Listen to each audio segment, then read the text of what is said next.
안녕하세요. 마음이 편지함입니다. 마음을 울리는 이야기 지금 시작합니다. 구독과 좋아요는 더 좋은 이야기로 보답하겠습니다. 강원도 양구. 운명리는 이름처럼 조용했다. 호수를 끼고 형성된 작은 마을. 인구 10명 남짓. 대부분이 노인이었다. 젊은이들은 떠났고 남은 건 기억과 침묵뿐이었다. 김순자는 호숫가 언덕 위 단독주택에 살았다.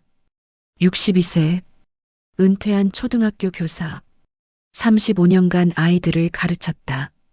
이제 그녀가 가르칠 아이는 없었다. 남편은 10년 전 세상을 떠났고 아들 선우는 6개월 전 교통사고로 죽었다. 혼자였다. 완전히. 오후 3시, 순자는 거실 창가에 앉아 호수를 바라보고 있었다. 11월의 햇살이 수면에 부서졌다. 아름다웠다. 하지만 그녀는 더 이상 아름다움을 느끼지 못했다. 탁자 위엔 선우의 사진이 놓여 있었다. 34세, 웃고 있는 얼굴. 순자는 매일 그 사진에 말을 걸었다. 오늘도 춥구나. 하늘에선 좀 따뜻하니? 대답은 없었다.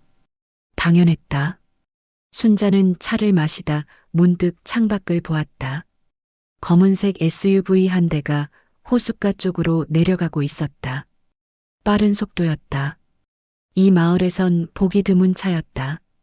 누구지? 순자는 일어났다. 차는 호수 바로 앞 공터에 멈췄다. 운전석 문이 열렸다. 여자가 내렸다. 긴 머리, 검은 코트. 순자는 눈을 가늘게 떴다. 지연이? 며느리 박지연이었다. 선우의 아내. 아니, 이제는 미망인. 지연은 주변을 둘러봤다. 아무도 없었다. 그녀는 뒷좌석을 열고 커다란 가죽 가방을 꺼냈다. 무거운 듯 몸을 기울였다. 순자는 숨을 죽였다. 뭐 하는 거야? 지연은 가방을 질질 끌며 호숫가로 갔다. 그리고 망설임 없이 물속으로 던졌다. 첨벙. 물보라가 일었다. 가방은 가라앉았다. 지연은 손을 털고 차로 돌아갔다. 시동을 걸었다. 차는 빠르게 마을을 빠져나갔다. 순자는 얼어붙었다. 심장이 빠르게 뛰었다. 방금 뭘 본 거지? 그녀는 서둘러 현관으로 나갔다. 신발도 제대로 신지 못했다. 호숫가까지 200m. 뛰었다.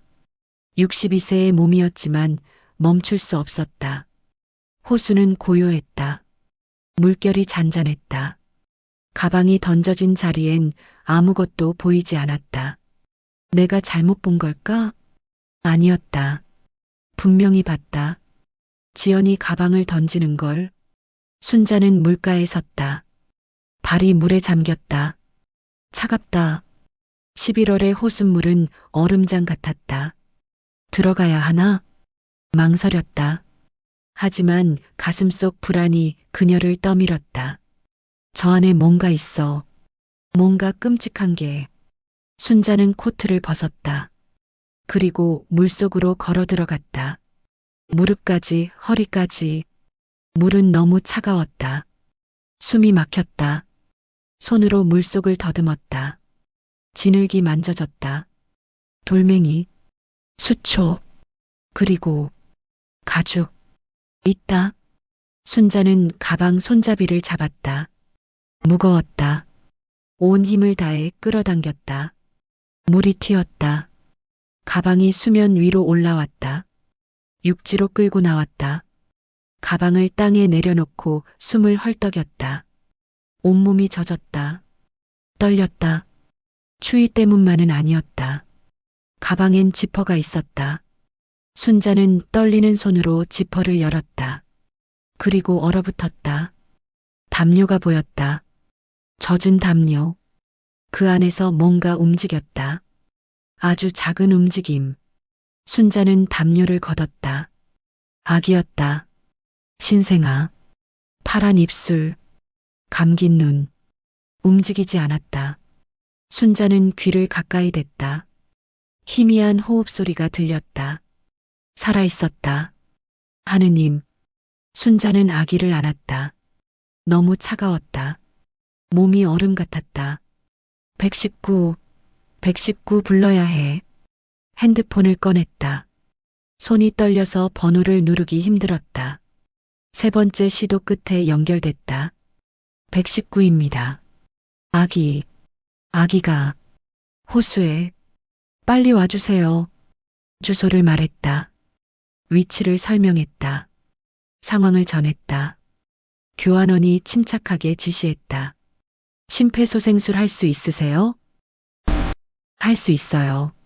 교사였어요. 좋습니다. 지금 시작하세요. 구급차는 15분 안에 도착합니다. 순자는 아기를 땅에 눕혔다. 젖은 담요를 벗겼다. 작은 가슴이 보였다. 두 손가락을 가슴 중앙에 댔다. 압박을 시작했다. 하나, 둘, 셋. 30. 인공호흡. 작은 입에 입을 맞췄다. 숨을 불어넣었다. 2번. 다시 압박. 하나, 둘, 셋. 눈물이 났다. 멈출 수 없었다. 제발 살아라. 2분쯤 지났을까? 아기가 기침을 했다. 물을 토했다. 그리고 울음을 터뜨렸다. 약한 울음이었지만 분명한 생명의 소리였다. 살았어. 순자는 아기를 다시 안았다. 자신의 코트로 감싸 안았다. 체온을 나눴다.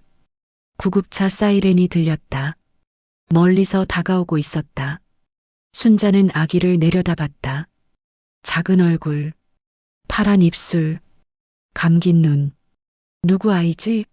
왜 호수에? 그리고 문득 깨달았다. 지연이 던진 가방. 이 아기. 설마. 가슴이 철렁 내려앉았다.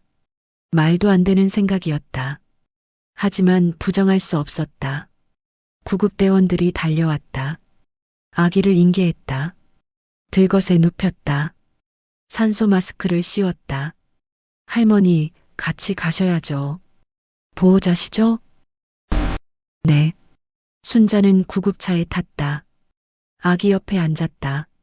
작은 손을 잡았다. 차갑지만 따뜻해지고 있었다. 구급차가 출발했다. 사이렌이 울렸다. 순자는 창밖을 봤다. 호수가 멀어졌다. 평화로운 수면. 하지만 그 밑엔 비밀이 가라앉아 있었다. 이 아이는 누구일까? 왜 버려졌을까? 병원까지 30분. 순자는 아기를 놓지 않았다. 손을 계속 잡고 있었다. 아기는 울다 잠들었다. 작은 숨소리가 규칙적이었다. 살 거야. 이 아이는 살 거야. 하지만 순자는 알지 못했다. 이 아이가 자신의 손자라는 것을, 그리고 이 아이를 버린 사람이 며느리라는 것을. 진실은 아직 물속에 잠겨 있었다. 하지만 곧 떠오를 것이다. 피할 수 없는 진실이. 구급차가 병원 응급실에 도착했다. 의료진이 달려왔다. 아기를 옮겼다.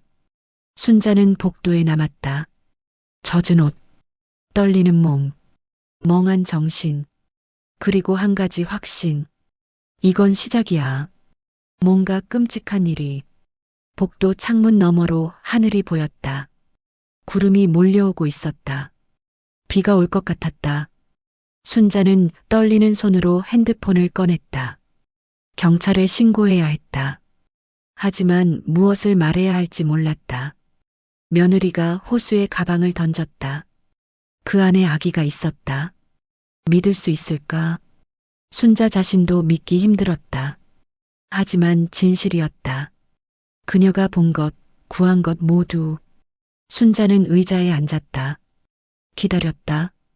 의사가 나올 때까지, 경찰이 올 때까지, 진실이 밝혀질 때까지. 호수는 멀리 있었지만 그 물결은 여전히 그녀의 가슴 속에서 출렁이고 있었다. 차갑고 어둡고 끝을 알 수 없는 깊이로. 병원 응급실. 김순자는 플라스틱 의자에 앉아 있었다. 젖은 옷이 몸에 달라붙었다. 간호사가 담요를 건넸지만 따뜻하지 않았다. 시계를 봤다. 오후 4시 반. 1시간 반이 지났다. 의사는 아직 나오지 않았다. 복도 끝에서 경찰관 2명이 걸어왔다. 한 명은 40대 남자, 한 명은 30대 여자. 남자 경찰이 먼저 입을 열었다. 김순자 선생님 맞으시죠? 네. 저는 양구경찰서 최민석 형사입니다. 신고받고 왔어요. 순자는 고개를 끄덕였다. 최 형사가 옆에 앉았다. 상황 설명 좀 해주시겠어요? 순자는 천천히 말했다. 오후 3시, 검은 SUV, 며느리 박지현, 가방, 호수, 모든 걸 말했다. 최 형사는 메모했다. 표정이 굳어졌다. 며느리분이라고 하셨죠? 네. 죽은 제 아들 선호의 아내였어요. 언제 돌아가셨습니까? 6개월 전이요. 교통사고였어요. 최 형사는 여자 경찰과 눈빛을 교환했다. 뭔가 의미 있는 표정이었다. 선생님, 그 아기가 누구 아이인지 짐작 가세요? 순자는 고개를 저었다. 모르겠어요. 근데 불길한 느낌이 들어요. 왜요? 지연이가 왜 호수에 가방을 던졌겠어요? 그것도 아기가 든 가방을. 최 형사는 대답하지 않았다. 대신 일어섰다. 선생님, 잠깐 기다리세요. 의사 선생님께 아기 상태 확인하고 올게요. 두 경찰이 사라졌다. 순자는 다시 혼자 남았다. 15분 뒤, 최 형사가 돌아왔다. 표정이 더 어두웠다. 아기는 괜찮아요. 살 겁니다. 다행이네요. 근데 문제가 있어요. 순자는 형사를 바라봤다. 아기가 태어난 지 얼마 안 됐어요. 며칠 정도. 그리고 출생신고가 안 돼 있어요. 그럼 비밀 출산이었을 가능성이 커요. 순자의 가슴이 무거워졌다. 유전자 검사를 해야 할 것 같아요. 선생님 동의하시겠어요? 왜 제 동의가 필요해요? 혹시 모르니까요. 선생님 가족과 관련이 있을 수도 있고. 순자는 잠시 망설였다. 하지만 고개를 끄덕였다. 해주세요. 감사합니다. 며칠 걸릴 겁니다. 결과 나오면 연락드릴게요. 최 형사는 명함을 건넸다. 순자는 바다주머니에 넣었다. 사흘이 지났다. 순자는 병원과 집을 오갔다. 아기는 신생아실에 있었다. 이름도 없는 아이, 보호자도 없는 아이. 간호사들이 물었다. 할머니가 보호자세요? 순자는 대답할 수 없었다. 보호자는 아니었다. 그저 구한 사람일 뿐. 나흘째 되는 날, 최 형사에게서 전화가 왔다. 선생님, 병원으로 와주시겠어요? 결과가 나왔습니다. 목소리가 무겁다. 순자는 불안했다. 1시간 뒤, 병원 상담실, 최 형사와 여자 경찰, 그리고 의사가 앉아 있었다. 순자가 들어가자 최 형사가 일어났다. 앉으세요. 순자는 앉았다. 심장이 빠르게 뛰었다. 최 형사는 서류를 펼쳤다. 그리고 천천히 말했다. 유전자 검사 결과입니다. 아기는. 그가 순자를 똑바로 바라봤다. 김선호 씨의 친자입니다. 순자는 숨이 멎었다. 뭐라고요? 선호 씨가 아버지예요. 그 아기는 선생님의 손자입니다. 순자는 말을 잃었다. 머리가 하얘졌다. 그럼 지연이가. 네. 박지연 씨가 어머니일 가능성이 큽니다. 확인은 더 필요하지만요. 순자는 의자에 기댔다. 온몸에 힘이 빠졌다. 왜 그랬을까요? 최 형사는 한숨을 쉬었다. 모르겠습니다. 하지만 이건 분명한 범죄예요. 영아유기죄, 살인미수까지 적용될 수 있어요. 지연이를 잡을 건가요? 네. 영장 신청했습니다. 순자는 고개를 숙였다. 눈물이 났다. 참으려 했지만 멈출 수 없었다. 제 손자가 호수에 버려졌다는 게 의사가 조심스럽게 말했다. 할머니, 아기는 건강합니다. 기적이에요. 저체온증도 심하지 않았고 폐에 물도 안 들어갔어요.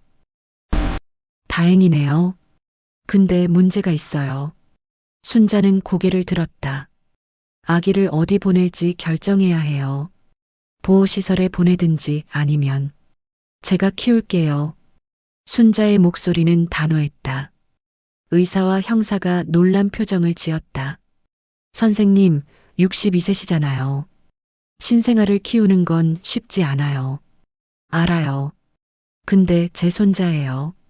버릴 수 없어요. 최 형사가 물었다. 친권은 아직 어머니한테 있어요. 박지연 씨요. 그럼 빼앗을 거예요. 법적으로 쉽지 않을 겁니다. 해야죠. 저 여자가 제 손자를 호수에 버렸어요. 친권이 있을 리 없어요. 최 형사는 고개를 끄덕였다. 도와드릴게요. 변호사 소개해드릴 수 있어요. 감사합니다. 그날 밤 순자는 신생아실 유리창 너머로 아기를 봤다. 작은 몸, 평화로운 얼굴, 선우를 닮았다. 눈썹이 특히 내 손자구나. 가슴이 뜨거워졌다. 슬픔과 기쁨이 뒤섞였다. 아들은 죽었지만 손자는 살아있었다. 지연아, 넌 대체 왜 그랬니? 이틀 뒤 박지연이 체포됐다. 서울 아파트에서 저항하지 않았다고 했다. 순자는 경찰서로 갔다. 지연을 보고 싶었다. 최 형사가 말렸다. 안 좋을 거예요. 괜찮아요. 봐야 해요. 면회실. 유리창 너머로 지연이 앉아 있었다. 수갑을 찬 손, 창백한 얼굴. 순자가 앉자 지연이 고개를 들었다. 눈이 마주쳤다. 어머님. 지연의 목소리는 떨렸다. 순자는 말없이 바라봤다. 죄송해요. 죄송하다고? 네. 왜 그랬어? 지연은 고개를 숙였다. 대답이 없었다. 순자는 참았던 말을 쏟아냈다. 내 손자를 호수에 버렸어. 죽이려고 했잖아. 죽이려던 건 아니에요. 그럼 뭐야? 장난이었어? 지연은 울기 시작했다. 어쩔 수 없었어요. 저도 무슨 말도 안 되는 소리야. 선우 오빠는 사고가 아니에요. 순자는 얼어붙었다. 뭐라고? 제가 브레이크를 끊었어요. 순자는 숨을 멈췄다. 지연이 계속 말했다. 보험금이 필요했어요. 그리고 아이는 숨기고 싶었어요. 왜? 증거가 되니까요. 제가 선우 오빠 죽이기 전에 임신했다는. 순자는 일어섰다.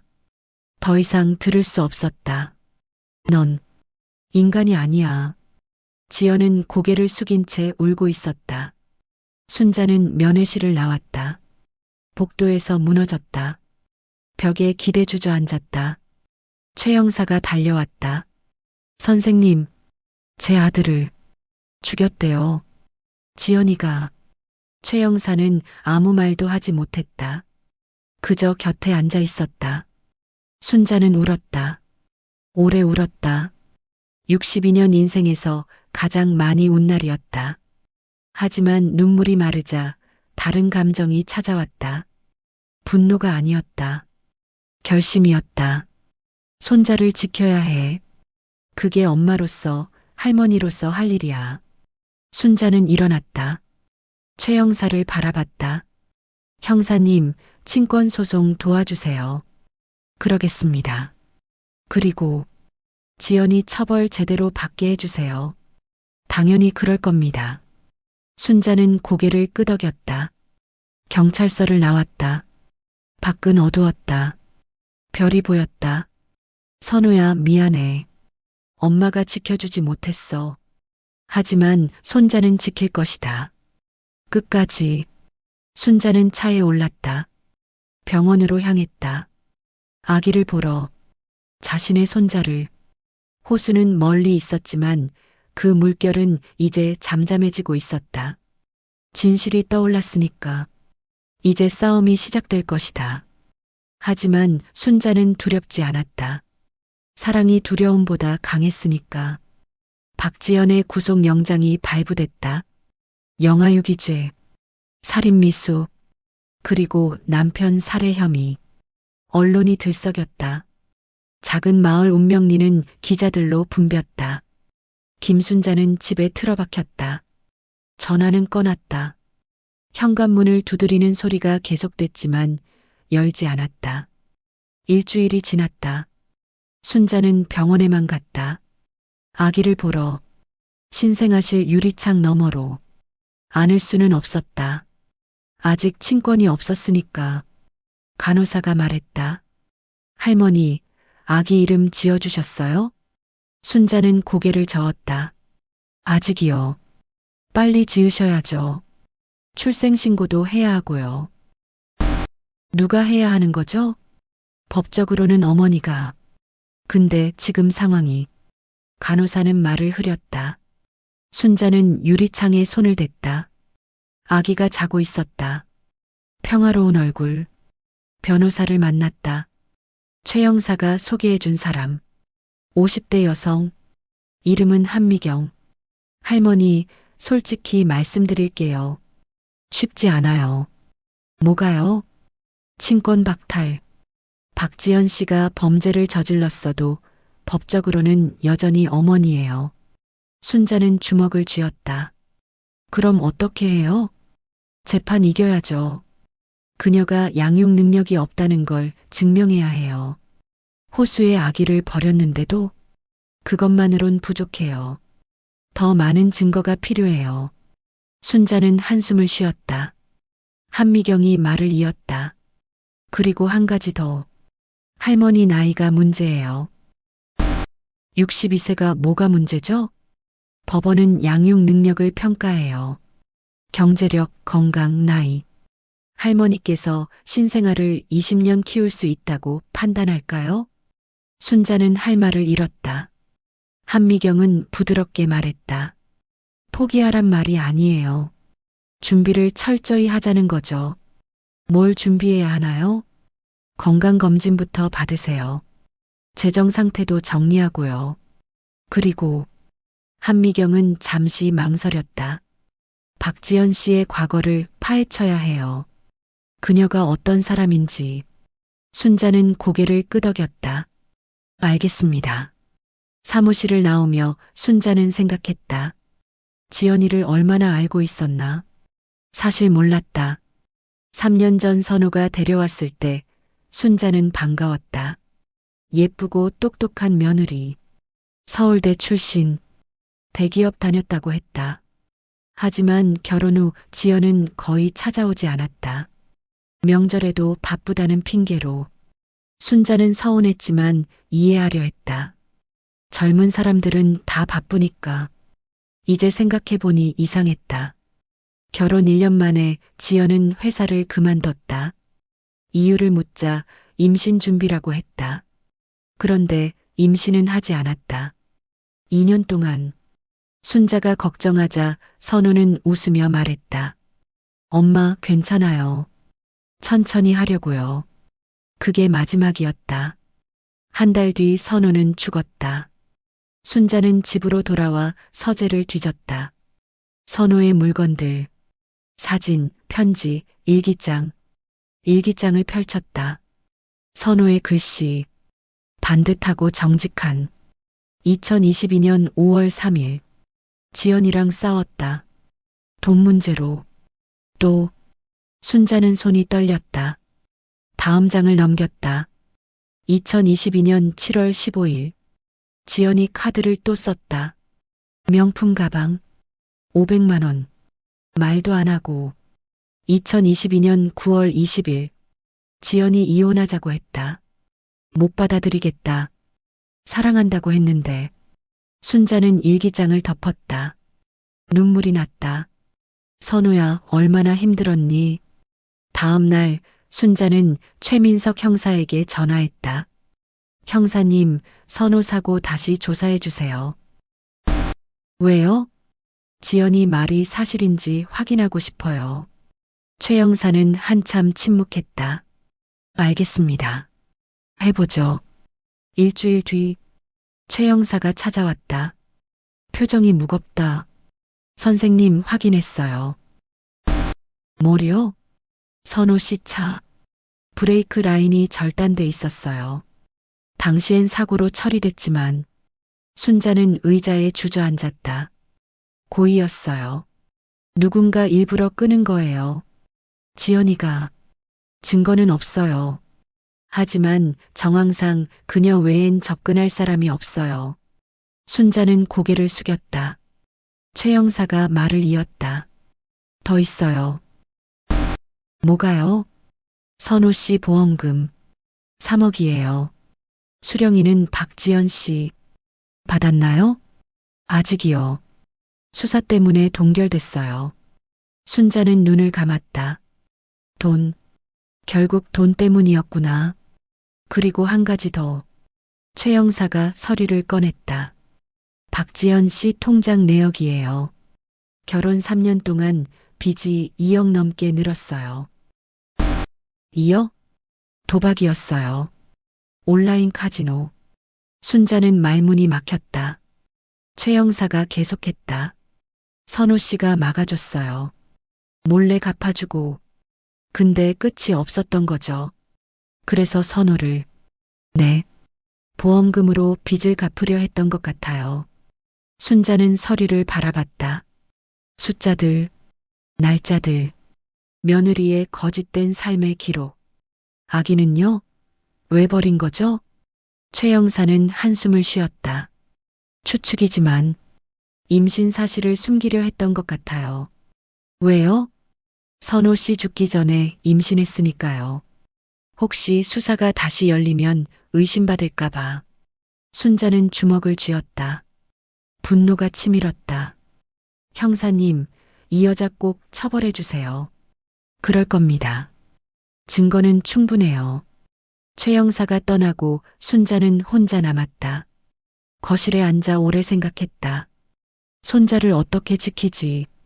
62세, 혼자, 연금으로 생활, 건강도 완벽하지 않았다. 고혈압 약을 먹고 있었다. 법원이 나한테 맡길까? 불안했다. 하지만 포기할 수 없었다. 저녁, 순자는 선우 사진 앞에 앉았다.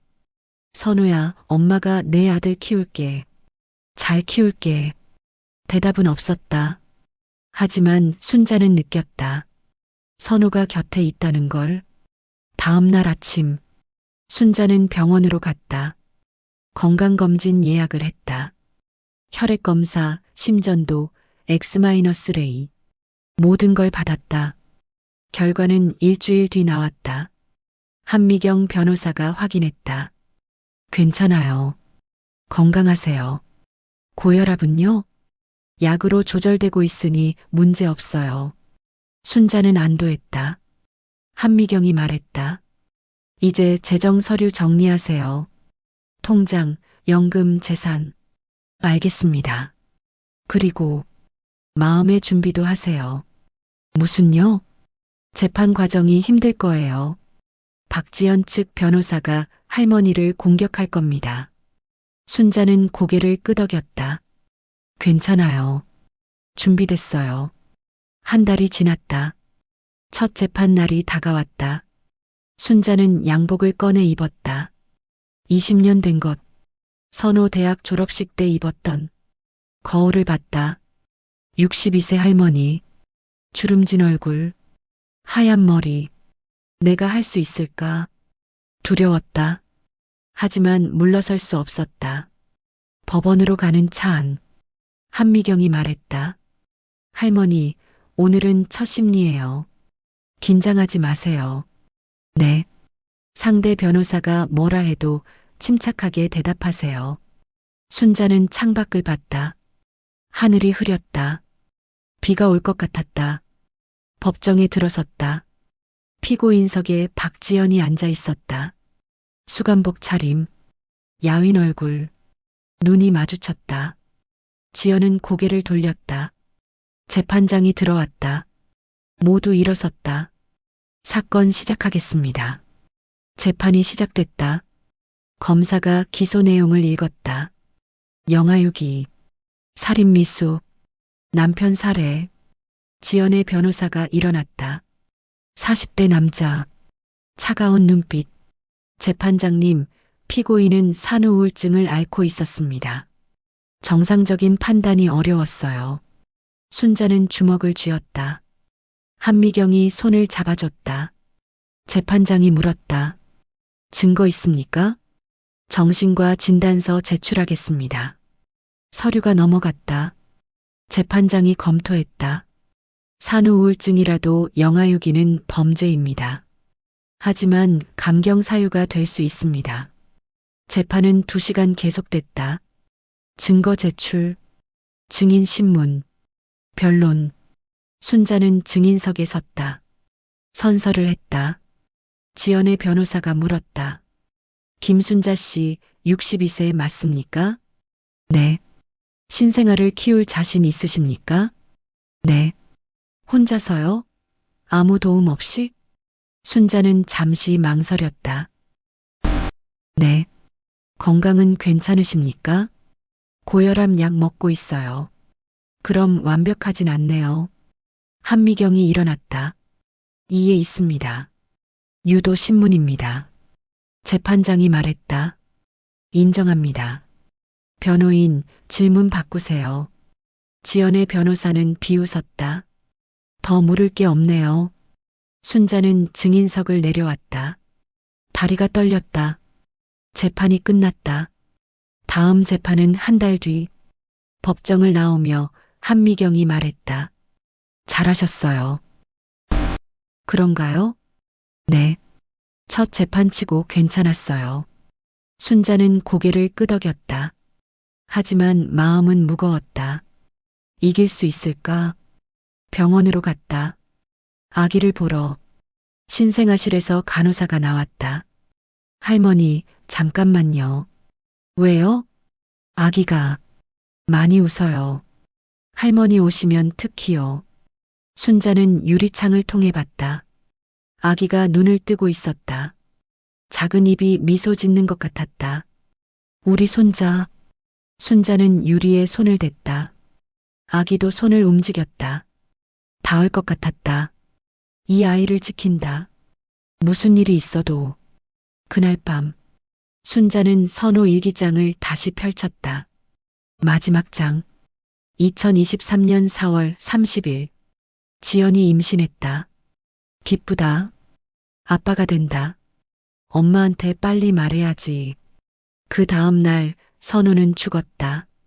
순자는 일기장을 덮었다. 눈물이 멈추지 않았다. 하지만 울고만 있을 수 없었다. 싸워야 했다. 손자를 위해. 창밖으로 별이 보였다. 하나, 둘. 순자는 별을 세었다. 선호가 어렸을 때 함께 했던 것처럼. 선호야, 엄마 힘들어. 근데 포기 안 해. 내 아들 꼭 지킬게. 별은 대답하지 않았다. 하지만 빛나고 있었다. 순자도 빛날 것이다. 어둠 속에서 재판은 3달 동안 계속됐다. 김순자는 매번 법정에 섰다. 질문에 답하고 증거를 제출하고 지쳐갔지만 포기하지 않았다. 3번째 재판날. 검사가 새로운 증거를 제출했다. 재판장님, 피고인 박지연의 휴대폰 기록입니다. 서류가 넘어갔다. 검색 기록이었다. 출산 후 아기 처리 방법. 신생아 유기 처벌. 물에 빠뜨리면 흔적 남나. 법정이 술렁였다. 지연은 고개를 숙였다. 재판장이 물었다. 피고인, 이게 뭡니까? 지연의 변호사가 일어났다. 산후우울증으로 인한 비정상적 사고였습니다. 비정상적 사고라기엔 너무 계획적인데요. 변호사는 대답하지 못했다. 한미경이 일어섰다. 재판장님, 이건 명백한 살인 시도입니다. 계획적이고 악의적이었어요. 재판장은 서류를 검토했다. 올해 법정은 조용했다. 다음 재판에서 최종 판결하겠습니다. 재판이 끝났다. 순자는 복도로 나왔다. 지연이 호송되는 모습이 보였다. 수갑찬 손, 고개 숙인 모습. 한미경이 다가왔다. 할머니, 이길 것 같아요. 정말요? 네. 증거가 확실해요. 순자는 안도의 한숨을 쉬었다. 일주일 뒤 순자의 핸드폰이 울렸다. 모르는 번호였다. 여보세요? 어머님, 박지현이었다. 순자는 숨을 멈췄다. 무슨 일이야? 만나고 싶어요. 왜? 할 말이 있어요. 제발이요. 순자는 망설였다. 최 형사와 한미경에게 연락했다. 둘 다 반대했다. 위험해요. 안 만나시는 게 좋아요. 하지만 순자는 결심했다. 만날게요. 경찰이 함께 있는 곳에서. 최 형사가 제안했다. 제가 함정 수사 준비할게요. 함정이요? 네. 녹음하고 자백받는 거예요. 순자는 고개를 끄덕였다. 사흘 뒤 저녁 8시 양구경찰서 상담실. 순자가 먼저 들어가 앉았다. 몸에 소형 녹음기가 부착돼 있었다. 옆방에선 최 형사와 동료들이 모니터링했다. 문이 열렸다. 지연이 들어왔다. 교도관이 수갑을 풀었다. 10분 드릴게요. 교도관이 나갔다. 둘만 남았다. 지연은 마주 앉았다. 야윈 얼굴, 푸석한 머리, 예전의 모습은 없었다. 어머님, 순자는 말없이 바라봤다. 지연이 먼저 말했다. 아기, 잘 있어요? 내가 왜 궁금해하는데? 제 아들이니까요. 순자는 차갑게 웃었다. 내 아들, 호수에 버린 아이가? 지연은 고개를 숙였다. 후회해요. 후회? 네. 그때 정신이 없었어요. 무슨 정신이? 지연은 손을 떨었다. 빚이 너무 많았어요. 2억이 넘었어요. 그래서 선우를 죽였어? 죽이려던 건 아니었어요. 거짓말. 순자는 핸드폰을 꺼냈다. 검색 기록 화면을 보여줬다. 이것도 거짓말이야? 지연은 화면을 보고 얼굴이 하얘졌다. 어머님, 그건 계획적이었잖아. 선우 죽이고 보험금 타고 아기는 없애고. 지연은 울기 시작했다. 미안해요. 정말 미안해요. 미안하다고 다야? 저도 힘들었어요. 선우 오빠는 이해 안 해줬어요. 순자는 자리에서 일어났다. 이해? 내가 뭘 이해받으려고? 빚 때문에 미칠 것 같았어요. 밤마다 악몽 꿨어요. 그래서 사람을 죽여? 지연은 대답하지 못했다. 순자가 다가갔다. 지연아, 넌 아직도 몰라. 내가 뭘 잘못했는지. 알아요. 다 제 잘못이에요. 알면서 왜 또 아기를 버렸어? 지연은 얼굴을 가렸다. 증거가 될까 봐요. 임신 날짜 추산하면. 선우 오빠 죽기 전이니까. 그래서 물에 던졌어? 네. 순자는 멈췄다. 더 이상 말하고 싶지 않았다. 문을 두드렸다. 끝났어요. 교도관이 들어왔다. 지연에게 다시 수갑을 채웠다. 지연이 끌려가며 뒤돌아봤다. 어머님, 아기. 잘 부탁드려요. 순자는 대답하지 않았다. 문이 닫혔다. 최 형사가 들어왔다. 다 녹음됐어요. 자백받았습니다. 감사합니다. 할머니 잘하셨어요. 순자는 의자에 앉았다. 온몸에 힘이 빠졌다. 일주일 뒤 최종 재판. 재판장이 판결문을 읽었다. 피고인 박지연에게 살인죄, 영아유기죄로 징역 25년을 선고한다. 법정이 웅성거렸다. 지연은 무너졌다. 변호사가 부축했다. 그리고 친권을 박탈한다. 김순자에게 양육권을 인정한다. 순자는 눈물을 참았다. 한미경이 손을 잡았다. 이겼어요. 네. 재판이 끝났다. 복도에서 최 형사가 기다리고 있었다. 축하드려요, 할머니. 감사합니다, 형사님. 형사님 덕분이에요. 아니에요. 할머니가 해내신 거예요. 순자는 고개를 숙여 인사했다. 병원으로 갔다. 신생아실에서 간호사가 웃으며 맞았다. 할머니, 들었어요. 양육권 받으셨다며요? 네. 축하해요. 이제 아기 안으실 수 있어요. 간호사가 아기를 안아왔다. 조심스럽게 순자에게 건넸다. 순자는 떨리는 손으로 아기를 받았다. 처음이었다. 제대로 안아보는 게 따뜻했다. 부드러웠다. 살아있었다. 아기가 눈을 떴다. 까만 눈동자. 순자를 바라봤다. 우리 손주. 눈물이 났다. 참을 수 없었다. 간호사가 티슈를 건넸다. 이름 지으셨어요? 순자는 고개를 끄덕였다. 하늘이. 강하늘. 예쁜 이름이네요. 물속에서도 살아났으니까요. 하늘이 도운 거예요. 간호사는 미소 지었다. 그날 저녁. 순자는 집으로 돌아왔다. 선호 사진 앞에 섰다. 선호야, 엄마가 내 아들 지켰어. 이제 잘 키울 거야. 사진 속 선호가 웃고 있었다. 순자도 따라 웃었다. 내가 지켜봐줘. 엄마 혼자 키우니까 힘들 거야. 근데 할 수 있어.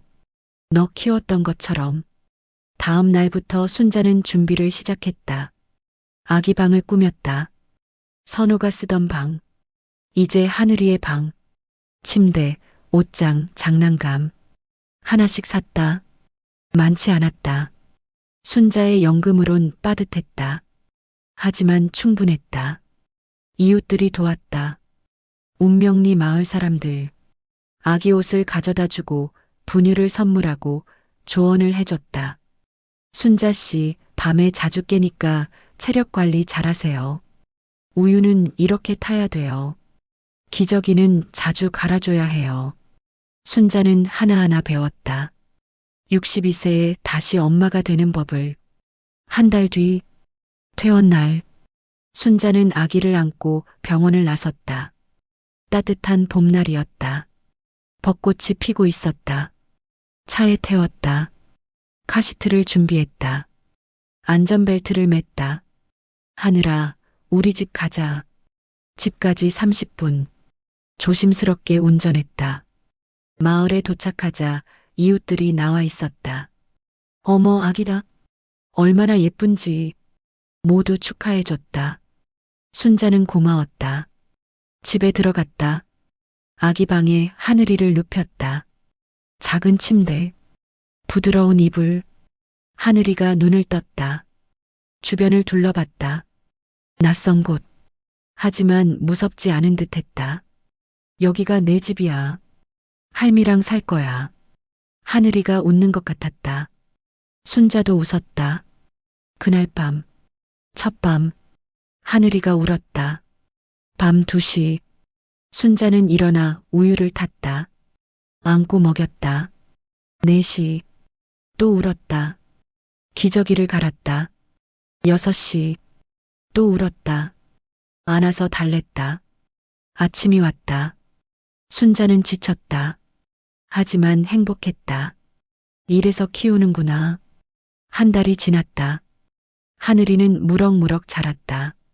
4kg가 됐다. 웃음도 많아졌다. 순자는 매일 사진을 찍었다. 핸드폰으로. 하늘이 자는 모습, 우는 모습, 웃는 모습. 선호 사진 옆에 하늘이 사진을 놓았다. 선호야, 봐. 내 아들이야. 너 닮았지? 닮았다.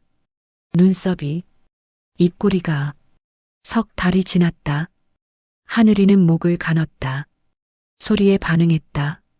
순자의 얼굴을 알아봤다. 순자가 다가가면 웃었다. 손을 뻗었다. 할미 왔어. 하늘이가 까르르 웃었다. 이웃 할머니가 놀러 왔다. 순자 씨, 힘들지 않아요? 힘들죠. 근데 행복해요. 그래도 62세. 대단해요. 순자는 웃었다. 할 수 있어요. 사랑하니까. 할머니는 고개를 끄덕였다. 어느 일요일 오후, 순자는 하늘이를 안고 호숫가로 갔다. 하늘아, 여기야. 내가 태어난 곳. 호수는 평화로웠다. 잔잔한 물결, 푸른 하늘. 무서운 곳이었는데 이젠 아니야. 내가 살아난 곳이니까. 하늘이가 호수를 바라봤다. 작은 눈으로. 할미가 너 지켰어. 앞으로도 지킬 거야. 내가 크면 다 얘기해 줄게. 내 아빠 얘기도, 엄마 얘기도. 바람이 불었다. 따뜻한 바람. 순자는 하늘이를 꼭 안았다. 할미 사랑해. 많이. 하늘이가 웃었다. 햇살 같은 웃음. 순자는 하늘을 올려다봤다. 구름 한 점 없었다. 선우야, 고마워. 이 아이 남겨줘서. 눈물이 났다. 하지만 슬프지 않았다. 감사했다. 집으로 돌아오는 길. 마을 사람들이 인사했다. 하늘이 컸네. 잘생겼어. 순자는 자랑스러웠다. 이 아이가, 이 삶이. 그날 밤, 하늘이를 재우고 순자는 일기를 썼다. 오늘 하늘이와 호수에 다녀왔다. 무서운 곳이었지만 이제는 아니다. 하늘이가 그곳에서 살아났으니까. 기적이었다. 나는 이 아이를 끝까지 지킬 것이다. 선우가 못다한 아빠 역할을 내가 할머니로서 해낼 것이다. 힘들지만 행복하다. 이것이 사랑이구나. 일기장을 덮고 창밖을 봤다. 별이 빛났다. 순자는 별을 향해 속삭였다. 선우야, 잘 자. 우리 내일도 힘내자. 별은 반짝였다. 대답하는 것처럼. 순자는 미소 지으며 잠들었다. 하늘이의 숨소리를 들으며. 평화로운 밤이었다. 3년이 지났다. 강하늘은 이제 4살이 되었다. 말도 잘했고 걷기보다 뛰는 걸 좋아했다. 김순자는 65세가 됐다. 머리는 더 하얗게 샜지만 몸은 더 건강해졌다. 하늘이를 키우며 움직이니 자연스럽게 체력이 붙었다. 봄날 오후, 순자와 하늘이는 호숫가를 걷고 있었다. 하늘이가 할머니 손을 잡고 깡충깡충 뛰었다. 할미, 저기 오리. 그래, 오리네. 몇 마리야? 하나, 둘, 셋, 다섯. 잘 새네. 우리 하늘이 똑똑해. 하늘이가 환하게 웃었다. 아빠를 닮았다. 웃는 모습이 특히. 호수는 여전히 평화로웠다. 3년 전 그날의 흔적은 없었다. 물은 맑았고 하늘은 푸르렀다. 할미, 여기서 나 태어났어? 하늘이가 물었다. 순자는 걸음을 멈췄다. 응, 여기서 할미가 너 찾았어. 어떻게? 순자는 무릎을 꿇고 하늘이와 눈높이를 맞췄다. 물속에 있었어. 할미가 꺼냈지. 무서웠어? 응. 근데 너 살려야 했으니까. 하늘이는 잠시 생각하더니 말했다. 할미 고마워. 순자는 하늘이를 안았다. 눈물이 날 것 같았지만 참았다. 할미가 더 고마워. 우리 하늘이 살아줘서. 호수를 떠나 마을로 돌아왔다. 이웃들이 하늘이를 반겼다. 하늘이 왔네. 오늘은 뭐 배웠어? 오리 5마리 봤어요. 우와, 대단한데? 하늘이는 자랑스럽게 웃었다. 집에 들어와 저녁을 준비했다. 된장찌개와 계란말이. 하늘이가 좋아하는 것들. 할미, 나 도와줄까? 그래, 상 좀 차려줘. 하늘이가 작은 손으로 수저를 날랐다. 하나하나 조심스럽게 밥을 먹으며 순자는 하늘이를 바라봤다. 잘 먹고 있었다. 건강했다. 선우야 봐. 내 아들 이렇게 컸어. 밥을 다 먹고 하늘이가 물었다. 할미, 나 아빠 있어? 순자는 숨을 멈췄다. 언젠가 나올 질문이었다. 준비했지만 쉽지 않았다. 있지. 어디 있어? 하늘에 있어. 하늘이는 창밖을 봤다. 저 위에? 응. 왜 안 와? 순자는 하늘이 손을 잡았다. 하늘에선 내려올 수 없어. 근데 항상 보고 있어. 우리 하늘이. 정말? 응. 아빠가 내 이름 지었어. 하늘이라고. 하늘이는 눈을 반짝였다. 진짜? 진짜야. 내가 하늘이 도와서 살았으니까. 아빠 보고 싶어? 순자는 일어나 서재로 갔다. 선호 사진을 가져왔다. 하늘이에게 보여줬다. 이게 내 아빠야. 하늘이는 사진을 만졌다. 잘생겼다. 그렇지? 너 닮았어. 나도? 응. 특히 눈이랑 입. 하늘이는 사진을 한참 봤다. 순자는 옆에 앉아 설명했다. 아빠는 착한 사람이었어. 할미 아들이었고 내 아빠였어. 지금은 하늘에서 우리 지켜보고 있어. 사랑한다고 말하고 싶어 할 거야. 하늘이는 사진에 뽀뽀했다. 나도 사랑해, 아빠. 순자는 눈물을 닦았다.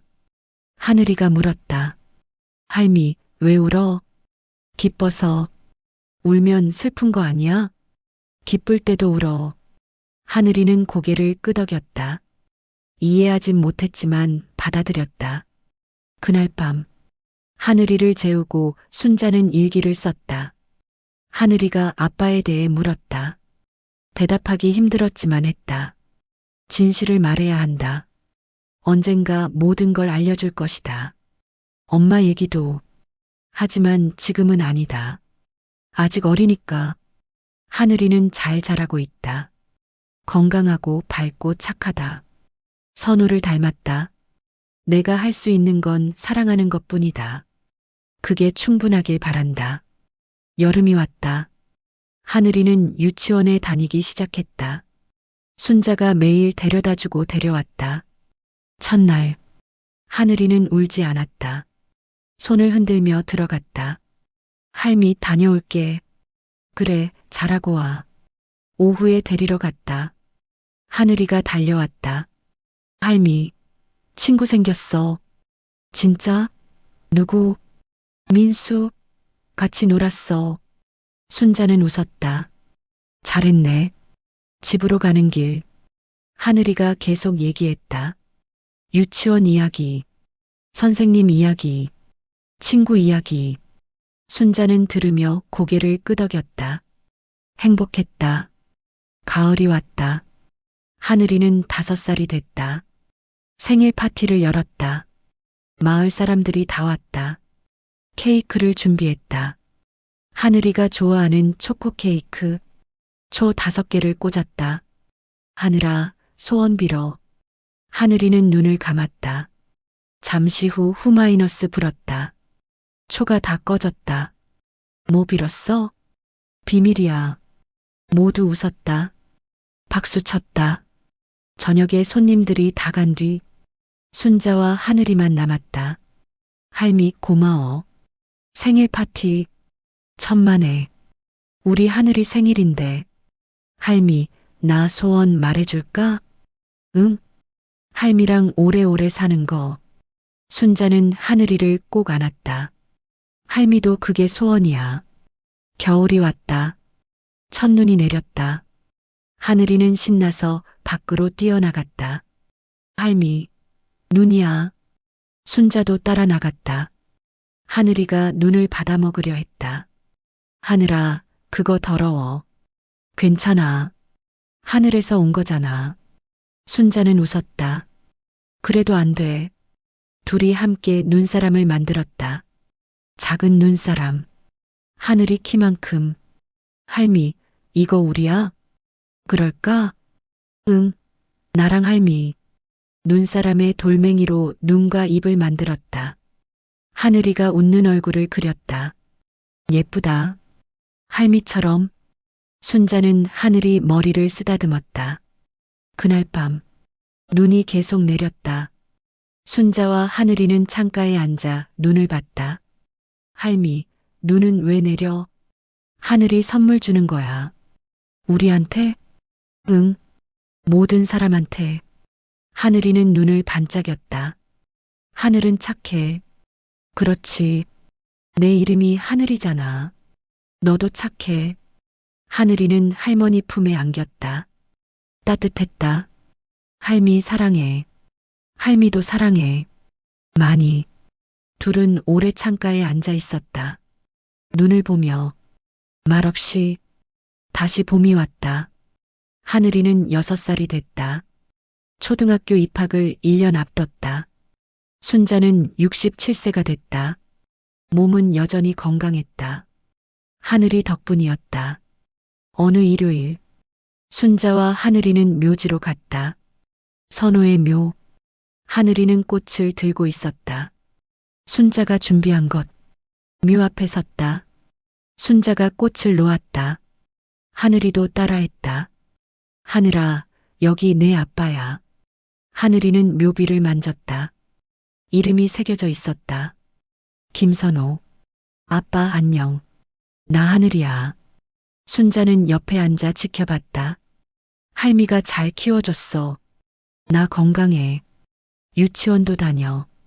하늘이는 혼자 말을 이었다. 아빠, 보고 싶어. 근데 할미가 있어서 괜찮아.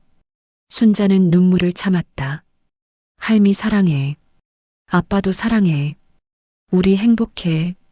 하늘이는 묘비에 이마를 댔다. 한참 그렇게 있었다. 묘지를 떠나며 순자가 물었다. 하늘아, 슬퍼? 아니. 아빠 만나서 좋았어. 그래. 응. 할미가 있으니까 괜찮아. 순자는 하늘이 손을 꼭 잡았다. 집으로 돌아오는 길. 순자는 생각했다. 선호야, 내 아들 잘 컸어. 이제 내가 늙어도 괜찮아. 하늘이가 강하니까. 그날 저녁, 하늘이가 그림을 그렸다. 세 사람. 한 남자, 한 여자, 한 아이. 할미, 이거 봐. 누구야? 아빠, 나 할미. 순자는 그림을 받아들었다. 세 사람이 손을 잡고 있었다. 웃고 있었다. 예쁘다. 할미가 간직할게. 진짜? 응. 평생. 하늘이는 환하게 웃었다. 순자는 그림을 액자에 넣었다. 선호 사진 옆에 걸었다. 밤. 하늘이가 잠들고 순자는 그림을 오래 봤다. 세 사람. 함께 있는 그림. 현실에선 불가능했지만 하늘이 마음속엔 가능했다. 그걸로 충분해. 순자는 창밖을 봤다. 별이 빛났다. 선호야, 고마워. 하늘이 남겨줘서. 덕분에 할미가 살아. 별은 반짝였다. 대답하는 것처럼. 순자는 미소 지었다. 더 이상 슬프지 않았다. 선우는 죽었지만 하늘이가 살아 있었다. 그것이 기적이었다. 그것이 사랑이었다. 순자는 침대에 누웠다. 옆방에서 하늘이의 고른 숨소리가 들렸다. 평화로웠다. 행복했다. 내일도 좋은 날이겠지. 순자는 눈을 감았다. 편안하게. 꿈속에서 선우를 만났다. 젊고 건강한 모습으로. 엄마 고생 많으셨어요.